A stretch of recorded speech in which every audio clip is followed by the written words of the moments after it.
Welcome back to the channel, my friends. Warhammer Man Studios. I'm Warhammer Man, and today we're taking a look at the Not Warhammer 40,000 preview. This video is sponsored by CMO Games. More on that later.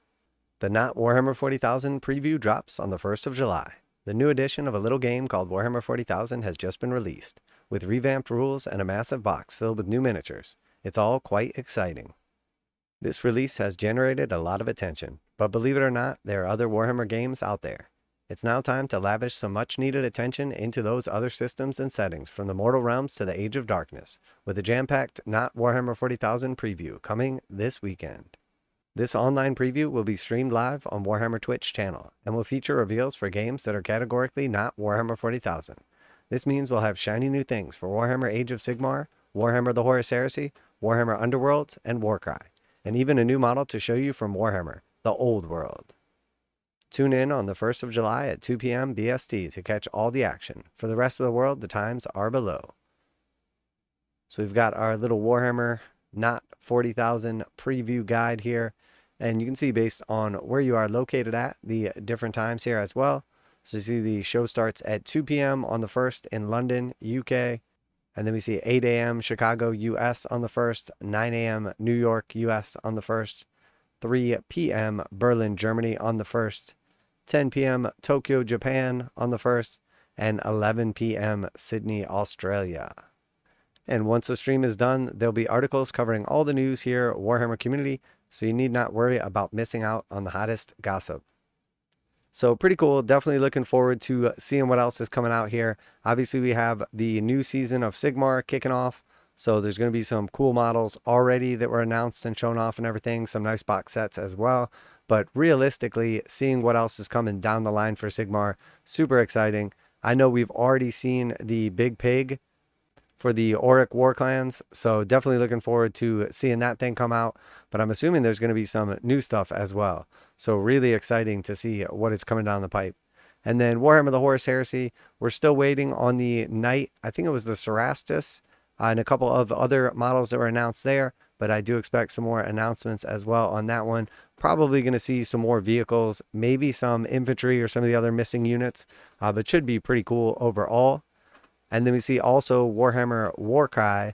So we know the new season of Warcry is kicking off now, and they haven't really talked about specifically the setting or anything like that. So we're kind of wrapping up the current season, and I think a lot of people were kind of confused or disappointed that we never quite made it into like the Seraphon spaceship. So in the past, we have seen that Warcry kind of trails the setting of the Sigmar. And honestly, I'm not sure if that's going to be the case this season. If it is, it sounds more like Warcry is going to be moving into the tundra. Alternatively, and this might just be wishful thinking on my part, but I'm actually hoping that they kind of diverge at this point in time, and we see Warcry go to like an indoor Seraphon kind of like temple setting. So I would like to see something similar to like the boarding actions type terrain. It's like the modular indoor spaceship terrain for 40K. I would like to see something kind of similar to that, but more of like a Seraphon kind of like Egyptian ruins type like thing going on there. So again, this is complete wishful thinking. I'm not sure this is going to be the case, but it feels like the old season has ended and we never really got to do like the thing that the whole season was building up towards. So I'm hoping that we do see like some divergence, at least in the first part of the season, and we see some kind of indoor setting before we move on to the tundra. Either way, it's going to be cool regardless, but I don't know. Now a quick message from today's sponsor. CMO Games has been selling Games Workshop products online for over 20 years. They carry the full line of Games Workshop products, including Warhammer 40,000, Age of Sigmar, Necromunda, Blood Bowl, paint tools, and more. Almost all Games Workshop products are priced at 15% off MSRP. CMO Games takes pre-orders for most Games Workshop products released at their earliest date possible. 12:01 a.m. on Saturday, they go live. Most of these pre-order products are also priced at 15% off MSRP. CMO Games offer free shipping in the US 48 with an order of $50 or more. Their customer service is top-notch and they ship most orders within 24 hours. Visit CMOGames.com using the affiliate link in the description and let them know that you heard about CMO Games from Warhammer Man. Now back to the video. But I definitely feel a little bit unfulfilled after this Warcry season. And then as far as Warhammer Underworlds, there has been some awesome stuff coming out lately. As always, the war bands are really cool, so I'm sure there's going to be some awesome stuff for Underworlds. I don't really follow the game that well. I've watched, obviously, as they've rolled it out over the years, and all of the different war bands have come out, but I'm not really sure like what's missing or what direction they take. I'm not really even sure if they have like a specific kind of game plan that you can kind of hint in on, or if it is just random. But regardless, whatever it is, I'm sure is going to be very cool because the Underworld's warbands are some of my favorite models. And then as far as the Warhammer, the old world setting, I'm really not sure what they're going to do with this either. They say they're going to be like showing off some new models from the old world. I'm not really sure how this is going to work. From what I have understood so far, the majority of the Warhammer old world models are going to be like just remade by forgeworld. So I believe forgeworld is taking over the old molds and then is going to remake those. So again, I'm not 100% sure on that. I'm really not following like Warhammer Old World a ton. It's cool and everything. I played it back in the day. The game was fun and everything. It was cool, but the style is really just not for me. And obviously it died off for a reason. I don't think we can just blame Games Workshop for getting rid of it. If it was doing well, it would have never left to begin with.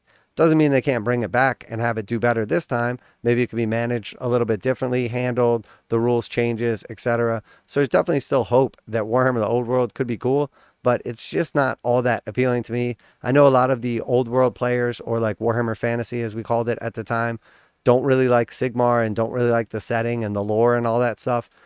I get it.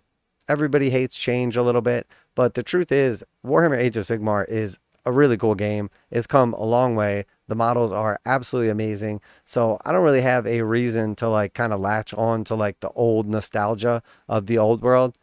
I'm more excited and like to just keep up with the times of everything going on here. But I think that's partially my argument with Horus Heresy as well, is it's sort of like, you know, fighting the battles in the past and everything like that. The big appeal of Horus Heresy to me was always like the Primarchs and kind of like the lore and everything that went along with it. But now as we slowly see Games Workshop rolling out the Primarchs in 40K, and obviously the models in 40K specifically of the Primarchs are substantially better than the Warhammer Horus Heresy models.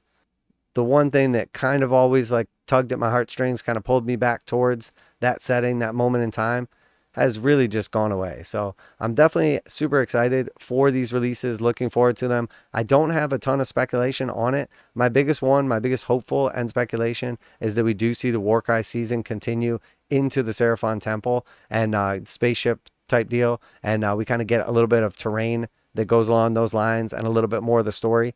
But either way, I know it's going to be a cool preview and definitely excited for it. Obviously 40K has been taking up a ton of the spotlight, and that is Games Workshop's flagship game. It's also much more popular than all of the games, probably even combined. So it makes sense that it gets a ton of excitement. Everything else was kind of pushed off as they were getting ready for the big 40K launch. But now that it's here, now that the game's back out there and they've got the majority of the rules and all the free stuff and everything out, I think it's time, you know, they can kind of focus on some of this other stuff and we can see what they've been working on kind of behind the scenes. So super excited, definitely looking forward to this. As always, we will be covering those, and we'll have some official prices for you guys shortly for all this week's pre-orders as well. So as always, let me know if you guys have some kind of hints or ideas. If you follow one of these games specifically, if it's your main game, I'm sure you have a much better speculation than I do. So always happy to hear from you guys. Always like to hear your comments and see what you think is coming. But that is it for today. Special thanks to CMO Games for sponsoring the video. Check them out to save 15%. That's it for today. Warhammer Man Studios. I'm Warhammer Man, and I'm not sure what's coming, but I know it's going to be cool. And I'm out of here.